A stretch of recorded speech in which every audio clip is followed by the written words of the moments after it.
ماہ رمضان رحمت و مغفرت کی بہار۔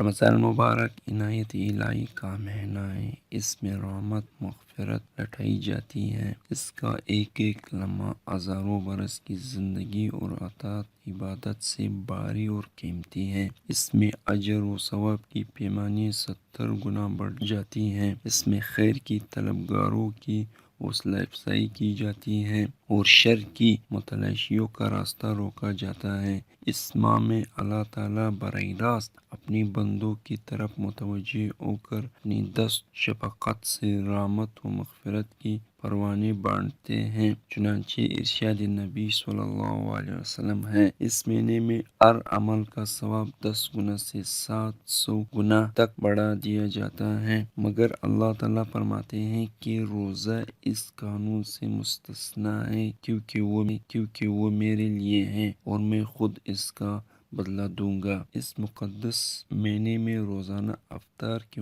وقت روزہ داروں کو پروانہ فرحت عطا کیا جاتا ہے۔ یہی وہ مہینہ ہے جس کی روزے سے اس عاصی و خطا کار بندے کی منہ کی بو اللہ کو مشک و عنبر سے زیادہ پسند آتی ہے۔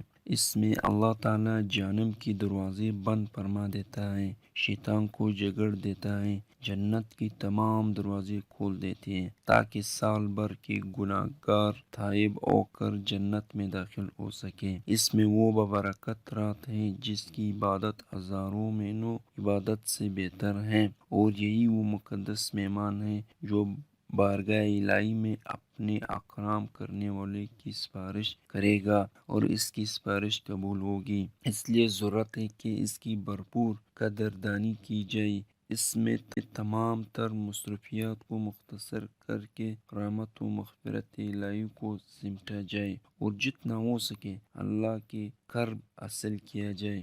خصوصاً باجماعت نمازوں، تراویح، نوافل کا اہتمام کیا جائے، کثرت سے استغفار، تلاوت اور ذکر اللہ کیا جائے، جنت مانگی جائے اور جہنم سے پناہ مانگی جائے۔ آئندہ سال یہی موقع میسر آئے یا نہ آئے، اسی طرح ہر قسم کی گناہ مثلاً جھوٹ، بدگوئی، چغل خوری، حرام خوری، داڑھی منڈوانے، کٹانے اور تمام صغیرہ اور کبیرہ گناہوں سے توبہ کیا جائے۔ یہی حقیقت ہے کہ جو شخص رمضان میں گناہوں سے کنارہ کشتی رہتا ہے، اللہ تعالیٰ اس کو آنے والے پورے سال میں گناہوں سے بچنے کی توفیق عطا فرماتی ہے۔ اللہ تعالیٰ ہم سب کو اس کی توفیق عطا فرمائے اور ہم سب کی مغفرت فرما دے۔